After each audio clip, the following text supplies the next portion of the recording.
Howdy folks, welcome back to Duke Frazier Productions. In today's video, we're going to take the Uberti 1851 Navy out and we're going to try it at a little bit longer distance of 50 yards and also do some water jug tests. Stay tuned.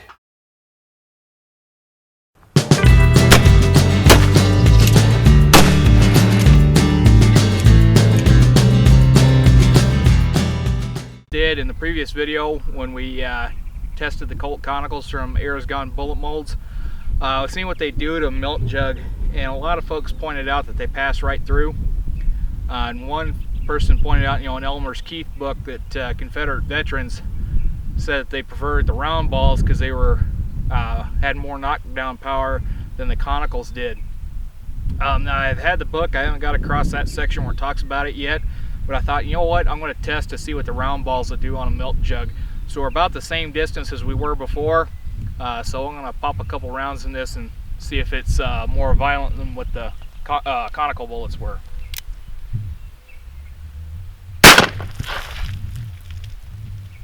I'd say it is.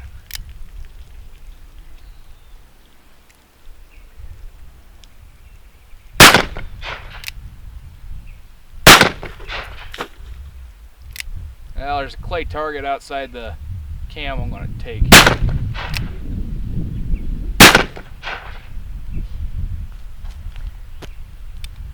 Man, I just love this 1851 Navy. This is probably one of the most accurate guns I've had besides my Walker. And it don't chew up the budget like the Walker does. One stubborn cap there. Yeah, I'll get it off later. So, it definitely did a little bit more to it than what the Conicals did. So I'm going to walk down and grab it and take a look here. So yeah, it really chewed this bottle up. Now, the last bottle we tested with the Conicals, it was a little bit short on water because I drank out of it. So that might have had something to do with it. But, this one blew up pretty violent. I'm really impressed with this 36. Alright, so the other part of this video is we're going to test those Conicals, the Colt style Conicals, at 50 yards here and see if they group as good as they did at 14. So we're loaded up with the Colt 36. I'm back here at the 50 yard mark. I've got a fresh target set up out there. So I'm going to see how accurate these are at 50 yards.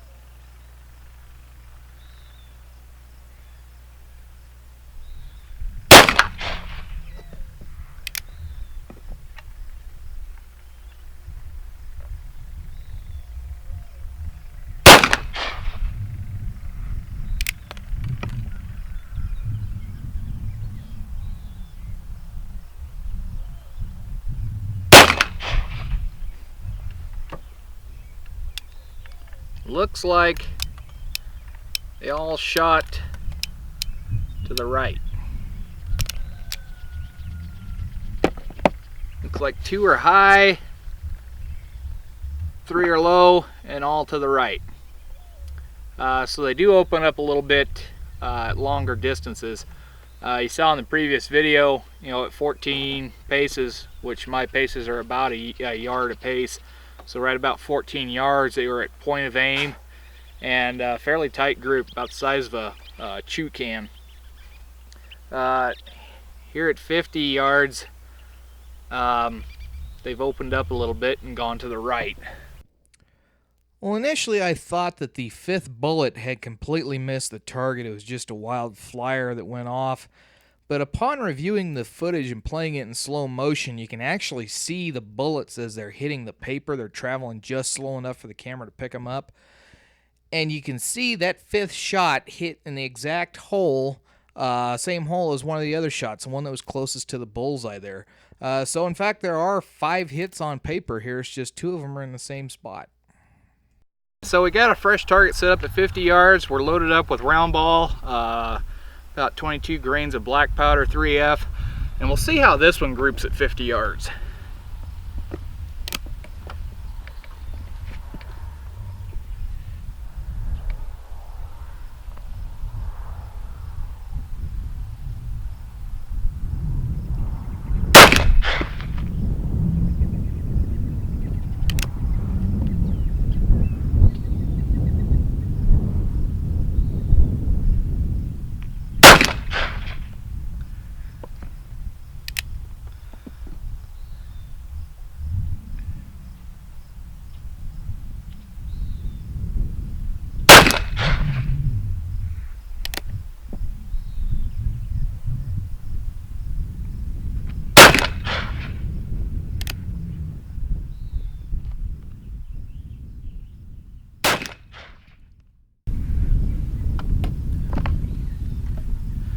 Well, if I'm not mistaken, I think this thing is shooting higher than a kite. The last shot was at the top of the target. So I gotta walk down and take a look here as soon as Dry Ball Jimmy gets his muzzle loader squared away here. Alright, so everything was high. I was shooting at the center dot and I was grazing the very top of the target. So I'm gonna load up again. This time I'll shoot at the bottom red dot and see how it works. So we got the 36 here loaded up again. Same load, about 22 grains black powder, 380 round ball, home cast. And this time I'm gonna aim at the bottom red dot because this thing is shooting extremely high at this distance. So we'll aim at the bottom red and see if I can at least get it to where we can see them.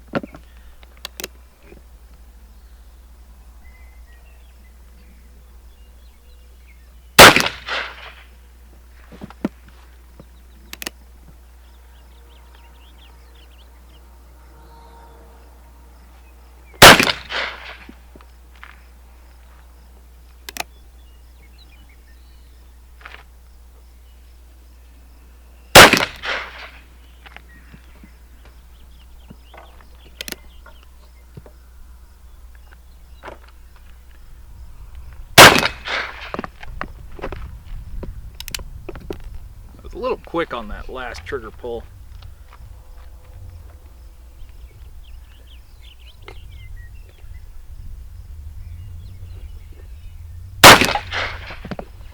We still didn't cut paper that I can see. So they either shot low this time or they shot high.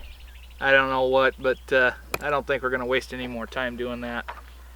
But there is one more thing I want to do. I got a 2.5 gallon water jug I'm going to put up there, and we're going to see if we can catch one of those Colt Conicals and see what the damage is after it hits a water jug. Okay, so we got a water jug set up here about 7 paces in front of me, and we're going to see if we can catch one of these Colt Conical bullets in that water jug.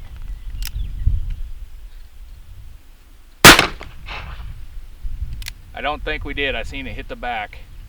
That one hit the back too.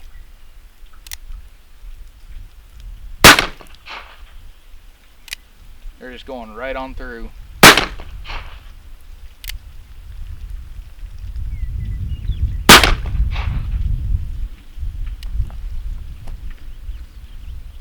They hit that water jug, they just punched right in and out. But I'm going to go on the backstop and see if I can recover those bullets out of the dirt.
Well, I didn't have any luck recovering any of the conicals.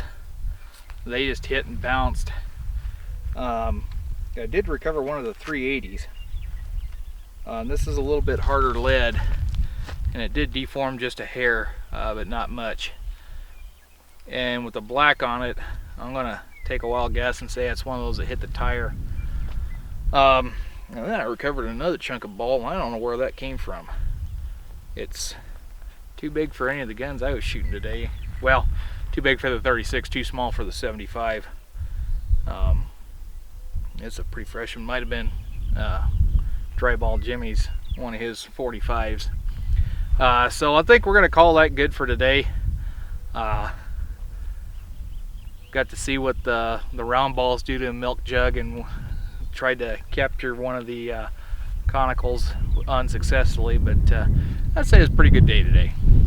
So with the Colt style conical bullets through the 1851 Navy at 50 yards, we had pretty decent results. The grouping was still relatively close to point of aim, although the group did move to the right a little bit and it did open up. It was probably just a little bit longer than what my hand is.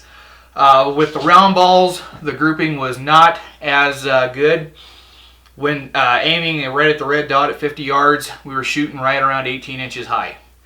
And I tried to aim it down lower, and the grouping was still pretty well high. Now when I reviewed the footage and you play it back slow, you can see where all the bullets were going, and the group size was pretty much exactly the same as what the Colt Conicals were. It was just that they were much higher. On the first video that we did with the Colt style conical bullets, I did shoot at a water jug, and several folks pointed out that there was a little reaction. It was pretty much in and out. And one person brought up reference to Elmer Key's book, where he talked about talking with the Confederate veterans, and they much preferred the round ball over the conical because round ball had harder hitting force. And in today's little test, it appears that that is true. It did open up that milk jug with the round balls more considerably than it did with the conical bullets. Now, other thing that can be attributed to that is the conicals are using 15 grains of powder, and with the round balls, we're loading close to 22 grains of powder. So there's a lot more force going behind the round balls than there is the conicals. But with these conicals, they're very sharp pointed, so they are going to go in and out. They're not going to have as much energy transfer with that respect. Now, we noticed when I tried catching the bullet with the 2.5 gallon jug, the results were the same as with the other milk jug we did in the previous video. They was pretty much in and out. We didn't have enough mass there to catch the bullets, and I didn't have another jug to test it with the round balls to see if we could catch one of them either, but I imagine they would go right on through. But it's still a fun test to do. Folks, so that's going to take care of today's video with the 1851 Navy. If you liked what you see on the channel, be sure to hit the subscribe button below. Don't forget to check us out on Facebook as well, www.facebook.com/Duke Fraser Productions. Also, be sure to check us out on our Patreon page. You can find that at www.patreon.com/Duke Fraser Productions. Be sure to go over that page, check it out, think about giving something to the channel to keep us going, and be sure to stay tuned and keep your powder dry.